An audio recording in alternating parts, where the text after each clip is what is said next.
सर्वेभ्यो नमो नमः। बच्चों, आज हम लोग आपकी पाठ्य पुस्तक शेमुशी भाग 2 का 7वां पाठ पढ़ेंगे। पाठ का नाम है सौहार्दम प्रकृतेः शोभा, अर्थात आपसी प्रेम और भाईचारा ही प्रकृति की शोभा है। बच्चों, आजकल समाज में प्रायः ऐसा देखा जाता है कि कुछ लोग केवल अपने आप को श्रेष्ठ समझते हुए परस्पर एक दूसरे का तिरस्कार करने में लगे हुए हैं। वे केवल अपने स्वार्थ सिद्धि में ही लगे हुए हैं और इसमें लगकर इतने अधिक लीन हो गए हैं कि दूसरे के बारे में, दूसरे के कल्याण के विषय में बिल्कुल भी चिंता नहीं कर रहे हैं। इन्हें केवल अपनी परवाह है। ये अपने स्वार्थ साधन के लिए, स्वार्थ साधन की सिद्धि के लिए येन केन प्रकारेण किसी भी प्रकार से अपने स्वार्थ की पूर्ति करना चाहते हैं, चाहे किसी भी प्रकार से हो जाए, और दूसरों से कोई मतलब नहीं है। और यही कारण है कि दिनों दिन समाज में आपसी प्रेम और भाईचारे की कमी दिखाई दे रही है। इसीलिए लेखक ने इस पाठ के माध्यम से पशु पक्षियों के मुख से समाज में हो रहे व्यवहार को दिखाया है और यह बताने का प्रयास किया है कि समाज में हर व्यक्ति का समय के अनुसार अपना महत्व होता है। कोई भी व्यक्ति महत्वहीन नहीं है और हम सभी एक दूसरे पर ही आश्रित हैं। इसलिए हमें आपस में कलह या विवाद करते हुए नहीं, बल्कि मिलजुल कर प्रेम भाव से रहना चाहिए और एक दूसरे का सहयोग करना चाहिए। इसी में हम सभी का कल्याण निहित है। तो चलिए इस पाठ में हम लोग देखते हैं कि पशु पक्षियों के माध्यम से मनुष्य का कौन सा व्यवहार इस नाटक में प्रकाशित किया गया है। बच्चों, यह एक नाटक है और जैसा कि मैं हमेशा आप लोगों से कहती हूँ कि नाटक को आप लोग केवल पढ़िए मत, बल्कि देखिए। कहने का तात्पर्य है कि अपने सामने आप लोग दृश्य बनाइए, सीन क्रिएट करिए, कि जैसे आप लोग नाटक पढ़ ना रहे हो बल्कि देख रहे हो, आपके सामने नाटक चल रहा हो। इस तरह से अगर आप पढ़ेंगे बच्चों, तो आपको आनंद भी आएगा और समझ में भी अच्छी तरह से आएगा। तो चलिए आप लोग अपनी अपनी पाठ्य पुस्तक निकाल लें और जहां मैं पढ़ रही हूँ वहां पर आप भी ध्यान से देखें और समझने का प्रयास करें। सबसे पहले बच्चों, पाठ का जो प्रसंग दिया हुआ है उसको हम लोग समझ लेते हैं। अयं पाठः परस्परं स्नेह सौहार्दपूर्णः व्यवहारः स्याद् इति बोधयति। यह पाठ यही बताता है कि आपस में हम सभी का प्रेम पूर्ण व्यवहार हो। यही शिक्षा इस पाठ से मिलती है। सम्प्रति वयं पश्यामः यत् समाजे जनाः आत्म अभिमानिनः संजाताः ते परस्परं तिरस्कुर्वन्ति। इस समय समाज में हम लोग देखते हैं कि लोग आत्म अभिमानी बनकर परस्पर एक दूसरे का तिरस्कार कर रहे हैं। स्वार्थपूर्णे संलग्नाः ते परेषां कल्याण विषये नैव किमपि चिन्तयन्ति। और अपने स्वार्थ पूर्ति में संलग्न होकर वे दूसरे के कल्याण के विषय में कुछ भी चिंता नहीं कर रहे हैं। तेषां जीवन उद्देश्यम अधुना इदं संजातम्। उनके जीवन का उद्देश्य इस समय यही हो गया है कि नीचैरति नीच नीचैहि सर्वैहि उपायैहि फलम् एव साध्यम्। अर्थात नीच से भी नीच कार्य करके किसी भी उपाय के द्वारा केवल अपने स्वार्थ की सिद्धि करना, यही उद्देश्य अभी समाज के कुछ लोगों का बन गया है। अपने स्वार्थ को साधने के लिए नीच से नीच काम करने पर भी लोग उतारू हो जा रहे हैं। बस अपना मतलब सिद्ध होना चाहिए, यही उद्देश्य रह गया है। पारस्परिक स्नेह संवर्धनाय अस्मिन् पाठे पशु पक्षिणां माध्यमेन। इसलिए समाज में पारस्परिक स्नेह संवर्धनाय, संवर्धनाय का अर्थ होता है बच्चों बढ़ाने के लिए। यहाँ पर चतुर्थी विभक्ति एक वचन है। क्या बढ़ाने के लिए? पारस्परिक स्नेह संवर्धनाय, पारस्परिक स्नेह आपसी प्रेम और भाईचारा को बढ़ाने के लिए इस पाठ में, अस्मिन् पाठे पशु पक्षी नाम माध्यमेन, पशु पक्षियों के माध्यम से समाजे व्यवहारितं आत्म अभिमानं दर्शयन् प्रकृति मातुः माध्यमेन अन्ते निष्कर्षः स्थापितः यत्। यहाँ पर पशु पक्षियों के माध्यम से समाज में होने वाले जो व्यवहार है, स्वार्थी व्यवहार है, उसको दिखाते हुए दर्शयन, अंत में प्रकृति माता के माध्यम से यह निष्कर्ष निकाला जाता है कि यत् कालानुगुणं सर्वेषां महत्वं भवति, सर्वे अन्योन्याश्रिताः सन्ति। समय के अनुसार सभी का महत्व होता है और सभी एक दूसरे पर आश्रित हैं। अतः अस्माभिः स्वकल्याणाय परस्परं स्नेहेन मैत्रीपूर्ण व्यवहारेण च भाव्यम्। इसलिए हमें अपने कल्याण के लिए परस्पर एक दूसरे से प्रेम करना चाहिए, दूसरे से प्रेम पूर्ण व्यवहार ही करना चाहिए और आपसी सहयोग करना चाहिए। इसी में सभी का कल्याण निहित है। तो चलिए अब नाटक को शुरू करते हैं।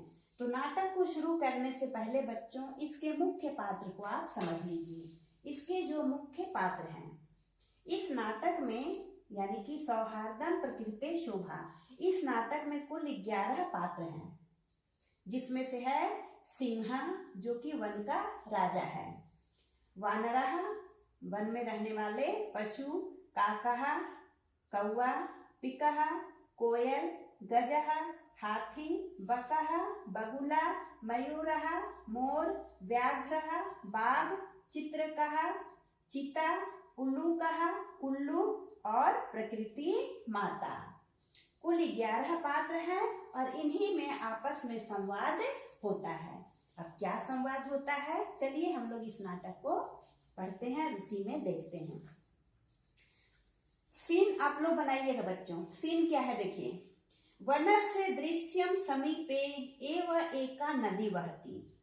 वन के दृश्य के समीप यानी कि वन के नजदीक एक नदी बहती है। एव एका, एव एका बच्चों इसको अगर हम संधि करेंगे तो होगा एव एका, है ना, यानी कि एक ही नदी बहती है। कहाँ पर? समीप में ही। किसके समीप? वन के समीप एक नदी बहती है। तो आप लोग सोचिए कि एक जंगल है, वहां पर एक नदी बह रही है। एकः सिंहः सुखेन विश्राम्यते। वहीं पर एक शेर सुखपूर्वक विश्राम कर रहा है, आराम कर रहा है।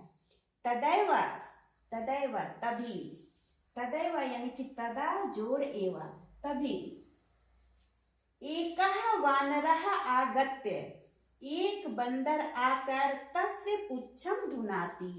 वह जो शेर आराम कर रहा था तो वह तभी क्या होता है कि एक बंदर आकर, आगत्य यहाँ पर लय प्रत्यय है, इसका अर्थ हुआ आकर। एक बंदर आकर तस्य पुच्छम धुनाति यानी कि शेर के पूंछ को धुनता है, हिला देता है। क्रुद्धः सिंहः तं प्रहर्तुम् इच्छति परं वानरस्तु कूर्दित्वा वृक्षम आरूढ़ः। लेकिन जब वह पूंछ खींचता है तो शेर क्रोधित हो जाता है और वह बंदर को मारना चाहता है। प्रहर्तुम् इच्छति, यहाँ पर देखिए बच्चों, इसको तोड़ेंगे तो होगा प्रहर्तुम् इच्छति। प्रहर्तुम् में तुमुन प्रत्यय लगा हुआ है, यानी कि मारना चाहता है। शेर जो है वो बंदर को मारना चाहता है। परम परंतु वानरस्तु कूर्दित्वा, कूद कर, है ना, कूर्दित्वा यहाँ पर त्वा प्रत्यय है, इसका अर्थ हुआ कूद कर। क्या करता है? वृक्षम आरूढ़, पेड़ पर चढ़ जाता है। तदैव अन्यस्मात् वृक्षात् अपरः वानरः सिंहस्य कर्णम् आकृष्य पुनः वृक्षोपरि आरोहति। अब तभी दूसरा बंदर, अपरः वानरः, दूसरे पेड़ से एक दूसरा बंदर नीचे आता है और सिंहस्य कर्णम आकृष्य, कर्णम आकृष्य, कर्णम इसको तोड़ेंगे तो हो जाएगा कर्णम आकृष्य, आकृष्य में है लेप प्रत्यय, आकृष्य का अर्थ हुआ खींचकर, उसके कानों को खींचकर फिर से पेड़ पर चढ़ जाता है। बंदर तो उछल कूद करते हैं, उतरते हैं और फिर पेड़ पर चढ़ते हैं। एक बंदर पहले क्या किया था, नीचे आकर के उसके शेर को पूंछ को खींचता है और खींच के ऊपर पेड़ पर चला जाता है। तभी दूसरे पेड़ से एक और बंदर नीचे आता है और उसके कान को खींचकर फिर से पेड़ पर चढ़ जाता है। एवं एवा वानराः वारं वारं सिंहं तुदन्ति। और इस प्रकार ये जो बंदर लोग थे वे बार बार शेर को परेशान कर रहे थे। कोई पूंछ खींच रहा था, कोई उसका कान खींच रहा था। इस तरह से शेर को परेशान कर रहे थे। कौन? सारे बंदर लोग। क्रुद्धः सिंहः इतस्ततः धावति। क्रोधित शेर यहाँ वहां दौड़ता है। इतस्ततः का अर्थ होता है यहाँ वहां। धावति गर्जति गरजता है। परम किमपि कर्तुम असमर्थः एव तिष्ठति। बंदर जब परेशान करता है तो शेर क्रोधित हो जाता है, स्वाभाविक है। वह सो रहा था, अब उसका कोई पूंछ खींचेगा, कान खींचेगा तो गुस्सा तो आएगा ही ना। तो उसे गुस्सा आया, वह इधर उधर दौड़ने लगा, गरजने लगा, लेकिन कुछ भी करने में असमर्थ था, क्योंकि बंदर नीचे था ही नहीं। बंदर कहाँ चल गया था? पेड़ पर चढ़ गया था। अब शेर तो पेड़ पर चढ़ नहीं सकता है, तो वह कुछ भी करने में असमर्थ रहा। कर्तुम असमर्थः, इसको अगर तोड़ेंगे बच्चों तो होगा कर्तुम असमर्थः। यहाँ पर तुम प्रत्यय है ना। कुछ भी वह नहीं कर सका। वानराः हसन्ति वृक्षोपरि च विविधाः पक्षिणः अपि सिंहस्य एतादृशीं दशां दृष्ट्वा हर्षमिश्रितं कलरवं कुर्वन्ति। और शेर जब इधर उधर दौड़ता है, गरजता है, बंदर को पकड़ना चाहता है, मारना चाहता है, लेकिन कुछ भी नहीं कर पाता है, तो उस तरह परेशान शेर को देखकर पेड़ के ऊपर जितने बंदर थे सभी हंसते हैं। और उनके अलावे पेड़ पर जो दूसरे पक्षी थे वे भी शेर की ऐसी दशा को देखकर हर्ष मिश्रित यानी कि हंसी पूर्ण कलरव करते हैं। वे भी आनंद लेते हैं, उन्हें भी अच्छा लगता है कि अच्छा हुआ कि शेर को परेशान किया जा रहा है। शेर को परेशान देखकर बंदर तो हंसते ही हैं, पेड़ पर जितने पक्षी थे वे भी खुश हो जाते हैं और कलरव करते हैं, खुश होकर के कलरव करते हैं। निद्रा भंग दुखेन वनराजः सन्नपि तुच्छ जीवैः आत्मनः एतादृश्या दुर्वस्थया श्रान्तः सर्वजन्तून् दृष्ट्वा पृच्छति। और निद्रा भंग दुखेन, नींद जब टूट जाती है उसकी, बंदर तो वो शेर तो सो रहा था, आराम कर रहा था, लेकिन जब बंदर उसका पूंछ खींचता है, कान खींचता है तो उसकी नींद खुल जाती है, तो उससे वो दुखी था। नींद खुल जाने से, नींद टूट जाने से वह दुखी था। और वनराजः सन्नपि यानी कि वनराज होते हुए भी, वन का राजा होते हुए भी, सन्नपि का अर्थ होता है बच्चों होते हुए भी, जंगल का राजा होते हुए भी, तुच्छ जीवैहि यानी कि छोटे जीवों के द्वारा, यहाँ पर तृतीया विभक्ति बहुवचन है। तुच्छ जीवैहि छोटे जीवों के द्वारा खुद को अपनी ऐसी दुर्अवस्था से परेशान सभी जंतुओं को देखकर वह पूछता है। दृष्टवा, दृष्टवा में त्वा प्रत्यय लगा हुआ है, इसका अर्थ हुआ देखकर। परेशान वो किससे हुआ था? तुच्छ जीवैहि छोटे जंतुओं के द्वारा परेशान हुआ था, उसकी दुर्अवस्था हो गई थी। तब वह सभी जंतुओं को देखकर पूछता है। क्या पूछता है? सिंहः क्रोधेन गर्जन, क्रोध से गरजते हुए, भोः अहं वनराजः किम भयम न जायते, किमर्थं मामेवं तुदन्ति सर्वे मिलित्वा। वह गरजते हुए कहता है कि अरे मैं वन का राजा हूँ, क्या तुम लोगों को डर नहीं लगता है? किम भयम ना जायते? क्यों सभी मिलकर मुझे ही परेशान कर रहे हो? किमर्थम माम एवं तुदन्ति सर्वे मिलित्वा? क्यों सभी मिलकर मुझे ही परेशान कर रहे हो? इस तरह से शेर जो है वो सभी जानवरों से पूछता है। मिलित्वा का अर्थ होता है मिलकर, यहाँ पर भी त्वा प्रत्यय लगा हुआ है। अतुदंती का अर्थ है परेशान करना, तंग करना। जब वह पूछता है कि क्यों सभी मिलकर मुझे ही परेशान कर रहे हो, तब एक बंदर कहता है, एकः वानरः यतः त्वं वनराजः भवितुं तु सर्वथा अयोग्यः। बंदर कहता है क्योंकि तुम तो वनराज बनने के सर्वथा अयोग्य हो, यानी कि तुम वन का राजा बनने के योग्य हो ही नहीं। राजा तो रक्षकः भवति परं भवान तो भक्षकः। राजा तो रक्षक होता है, लेकिन आप तो भक्षक हैं। यानी राजा का काम होता है दूसरों की रक्षा करना, लेकिन आप तो रक्षा नहीं करते हैं, आप तो हमें मारकर खा जाते हैं, इसलिए आप तो भक्षक हैं। इसलिए आप वन के राजा बनने के योग्य हैं ही नहीं। अपि च स्वरक्षायाम् अपि समर्था नासि तर्हि कथम अस्मान् रक्षिष्यसि। बंदर कह रहा है कि यहाँ तक कि आप तो अपनी भी रक्षा नहीं कर पा रहे हैं, तो हमारी रक्षा आप कैसे करेंगे? क्योंकि सभी बंदर मिलकर जब शेर को तंग करते हैं तो शेर जो है वो स्वयं की रक्षा भी तो नहीं कर पा रहा था, वह तो परेशान हो गया था। इसलिए बंदर कह रहा है कि आप तो अपनी रक्षा कर ही नहीं पा रहे हैं, तो हमारी रक्षा आप कैसे करेंगे? तभी एक दूसरा बंदर कहता है, अन्यः वानरः किम नाश्रुता त्वया पंचतंत्र उक्तिः।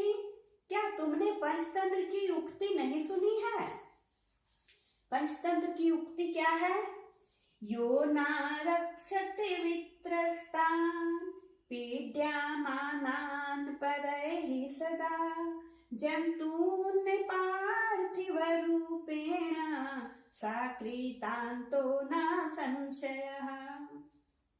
अर्थात यो न रक्षति वित्रस्तान्। वित्रस्तान का अर्थ होता है बच्चों विशेष रूप से डरा हुआ, बहुत अधिक भयभीत। तो जो विशेष रूप से डरे हुए और दूसरों के द्वारा सताए जा रहे प्राणियों की रक्षा शारीरिक रूप से, पार्थिव रूपेण, शारीरिक रूप से नहीं कर सकता है, साकृतान्तो ना संशयः, वह निश्चित रूप से यम है। कृतांतों का अर्थ होता है यम। यम यानी कि जो जीवन को खत्म कर देता है। तो जो व्यक्ति विशेष रूप से डरे हुए और दूसरों के द्वारा सताए जा रहे प्राणियों की रक्षा शारीरिक रूप से नहीं कर सकता है, वह निश्चित रूप से यम है, इसमें कोई संशय नहीं है। यह पंचतंत्र की उक्ति दूसरे बंदर ने कहा। तो इस बात को सुनकर के तभी एक कौवा कहता है, का कहा, आम सत्यम कथितम त्वया। हाँ, तुमने सही कहा। वस्तुतः वन राजा भवितुम तु अहमेव योग्यः। अब कौवा कहता है कि तुमने बिल्कुल सही कहा कि शेर जो है वो राजा बनने के योग्य नहीं है, वास्तव में राजा बनने के योग्य तो मैं ही हूँ, ऐसा कहता है कौवा। तब आती है एक कोयल, पिकः उपहसन, वह उपहास करती हुई कहती है, कथम त्वम योग्यः वनराजः भवितुम्। अरे तुम वनराज बनने के लिए कैसे योग्य हो? यत्र तत्र का का इति कर्कश ध्वनिना वातावरणम आकुलीकरोषि। तुम तो यहाँ वहाँ काव काव करते हो और कर्कश ध्वनि से वातावरण को दूषित करते हो। ना रूपम ना ध्वनि रस्ति, ना तुम्हारा रूप है, ना ध्वनि है, ना ही तुम्हारा स्वर है। कृष्णा वर्णम, काला रंग भी है। मेध्य अमेध्य भक्षकम, तुम तो सब कुछ खाते हो। जो भक्षक है, जो खाने योग्य है वो भी खाते हो, जो नहीं खाने योग्य है वो भी खाते हो। मेध्य अमेध्य भक्षकम, त्वाम कथम वन राजम मन्यामहे वयम, तो तुम्हें हम लोग अपना राजा कैसे माने। कोयल कौवे को कहती है कि तुम कैसे वनराज बनने के योग्य हो, तुम तो यहाँ वहां हर जगह कांव कांव करते हो और अपनी कर्कश ध्वनि से वातावरण को भी दूषित करते रहते हो। रंग भी तुम्हारा काला है, ध्वनि भी मीठी नहीं है, कर्कश है, और तुम सब कुछ खाते हो, जो भी मिल जाता है, अच्छा खराब सब कुछ, तो तुम्हें हम लोग अपना राजा कैसे माने। तो इस तरह से जब कोयल कहती है तो फिर कौवा कहता है, अरे अरे किम चल्पसी, अरे अरे क्या बक रही हो, यदि अहम कृष्ण वर्णः तर्हि त्वम किम गौरंगः।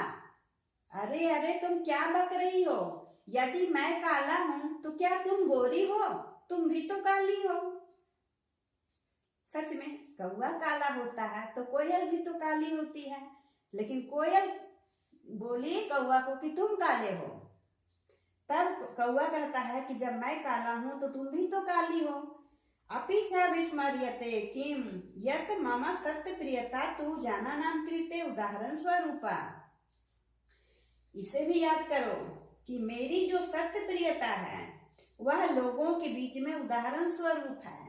लोग मेरा उदाहरण देते हैं और कहते हैं अनृतम वदसी चेत काकः दशेत, यानी झूठ बोलोगे तो कौवा काटेगा, इति प्रकारेण, इस प्रकार से लोग मेरा उदाहरण देते हैं।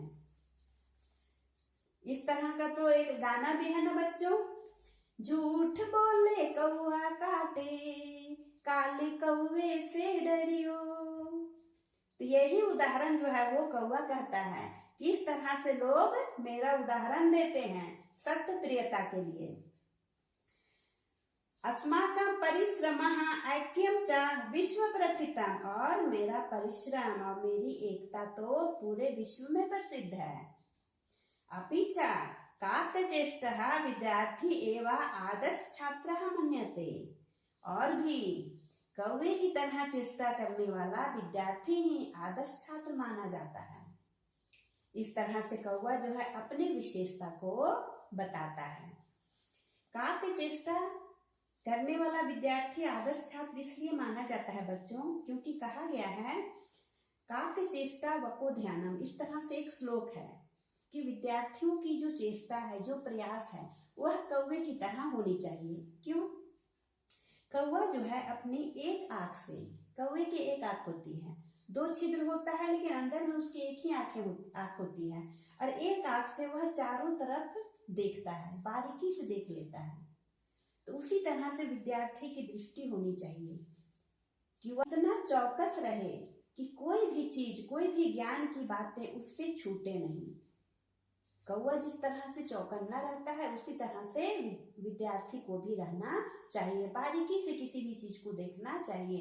और जो विद्यार्थी कौवे की तरह चेष्टा करता है वही आदर्श विद्यार्थी माना जाता है। इसलिए कौवा यहाँ पर कह रहा है कि काक चेष्टा विद्यार्थी ही आदर्श छात्र माने जाते हैं। इस तरह से अपनी विशेषताओं को वह कहता है। फिर कोयल कहती है अलम अलम अति विकथनेन, अरे अरे बस करो बस करो, अब ज्यादा मत बोलो। किम विस्मर्यते, क्या भूल गए? काकः कृष्णः पिकः कृष्णः को भेदः पिककाकयोः वसंत समये प्राप्ते काकः काकः पिकः पिकः। कोयल कहती है कि क्या तुम्हें याद है कि कौवा भी काला है, कोयल भी काली है, अब ये दोनों में क्या भेद है? तो वसंत ऋतु आने पर पता चलता है कि कौन कौवा है और कौन कोयल है, क्योंकि वसंत ऋतु आने पर कोयल जो है वो मधुर स्वर में कुहू कुहू गाने लगती है, और कौवा जो है हमेशा की भांति काव काव ही करता रह जाता है। उसी समय पता चलता है कि कौन कोयल है और कौन कौवा है। इस तरह से कोयल कहती है। तब फिर कहता है कौवा काकः रे परभृत अहम यदि तव संततिम ना पालयामि तर्हि कुत्र स्युः पिकाः। रे परभृत, परभृत कहा जाता है बच्चों जो दूसरों पर पलता है, जो दूसरों के द्वारा पाला जाता है। तो कोयल को परभृत इसलिए कहा जाता है क्योंकि कोयल जब अंडा देती है तो अंडे से बच्चे को निकालने के लिए उसे सेना पड़ता है, उसमें गर्माहट देनी पड़ती है, जो क्षमता कोयल के पास नहीं होती है। अंडा तो दे देती है लेकिन उसे सेक कर उससे बच्चे निकालने की क्षमता कोयल के पास नहीं होती है। इसलिए वह क्या करती है, अपने अंडे को कौवे के घोंसले में ले जाकर रख देती है। और कौवा का अंडा और कोयल का अंडा दोनों एक जैसा होता है, इसलिए कौवा समझ नहीं पाता है, वह सोचता है मेरा ही अंडा है और वह उसे सेता है, उसमें गर्माहट देता है और उससे बच्चा निकलता है। इसीलिए कोयल को कहा गया है परभृत। तो कौवा कह रहा है कि अरे परभृत, यदि अहम यदि तौ संततिम ना पालयामि तर्हि कुत्र स्युः पिकाः। यदि मैं तुम्हारे बच्चे को ना पालूं तो फिर कोयल कहाँ से होगी। अतः अहम एव करुणापरः पक्षी सम्राट काकः। इसीलिए मैं ही हूँ करुणामय पक्षियों का सम्राट कौवा। इस तरह से कौवा फिर कहता है कि मैं ही हूँ पक्षी सम्राट। अब देखिए क्या होता है, अब हाथी की बारी आती है। गजः समीपतः एव आगच्छन्, समीप से ही आते हुए, अरे अरे सर्व संभाषणं शृण्वन् एव अहम अत्र आगच्छामि। हाथी कहता है कि अरे अरे आप सभी के भाषण को सुनकर, सभी की बातों को सुनकर ही मैं यहाँ पर आया हूँ। अहम विशालकायः बलशाली पराक्रमी च। हाथी कहता है कि मैं विशाल काय हूँ, यानी कि विशाल शरीर वाला हूँ, बलशाली हूँ और पराक्रमी हूँ। सिंह व स्यात् अथवा अन्य को अपि, शेर हो या अन्य कोई दूसरा, वन पशून तु तुदंतम जंतुम अहम स्वशुंडेन पोथयित्वा मारयिष्यामि। कहता है कि मैं बहुत ही विशाल शरीर वाला हूँ, बलशाली हूँ और पराक्रमी हूँ। शेर हो या चाहे कोई भी दूसरा जानवर हो, जो जंतुओं को परेशान करता है उसे तो मैं अपने सूंड में लपेट कर, पोथयित्वा लपेट कर और पटक कर मार सकता हूँ, मार दूंगा, मारयिष्यामि। किम अन्य कोऽपि अस्ति एतादृशः पराक्रमी, क्या दूसरा कोई है ऐसा पराक्रमी मेरे जैसा। अतः अहमेव योग्यः वनराज पदाय, इसलिए मैं ही वनराज पद के लिए योग्य हूँ, यानी कि मैं ही राजा बनने के योग्य हूँ। राजा ये हाथी अपना पक्ष रखता है। तब बंदर कहता है वानरः, अरे अरे एवं वा, अरे अरे ऐसा है क्या। शीघ्रमेव गजस्य अपि पुच्छं विधूय वृक्षोपरि आरोहति। और तुरंत ही बंदर जो है वो हाथी के पूंछ को भी खींचता है और पेड़ पर चढ़ जाता है। जिस तरह से शेर को पूंछ को खींचकर उसे परेशान किया था, उसी तरह से वह हाथी के पूंछ को भी खींचता है और फिर से पेड़ पर चढ़ जाता है। गजः तं वृक्षमेव स्वशुंडेन आलोडयितुम् इच्छति। और हाथी जो है अपने सूंड से उस वृक्ष को हिलाना चाहता है, उखाड़ना चाहता है। आलोडयितुम् इच्छति, आलोडयितुम् में तुमुन प्रत्यय है। परम वानरस्तु कूर्दित्वा अन्यं वृक्षम् आरोहति, लेकिन बंदर तो कूर्दित्वा का अर्थ हुआ बच्चों कूदकर, यहाँ पर त्वा प्रत्यय लगा हुआ है। बंदर कूदकर कहाँ चढ़ जाता है, पेड़ पर। वृक्षम आरोहति एवं गजम वृक्षात् वृक्षम प्रति धावंतम दृष्ट्वा सिंहः अपि हसति वदति च। और इस तरह से हाथी को प्रत्येक पेड़ के पास जाते हुए, दौड़ते हुए देखकर शेर जो था वह भी हंसता है और कहता है। हाथी पेड़ को उखाड़ना चाहता है तो बंदर दूसरे पेड़ पर चला जाता है, फिर दौड़कर हाथी उस पेड़ के पास जाता है, बंदर दूसरे पेड़ पर चला जाता है।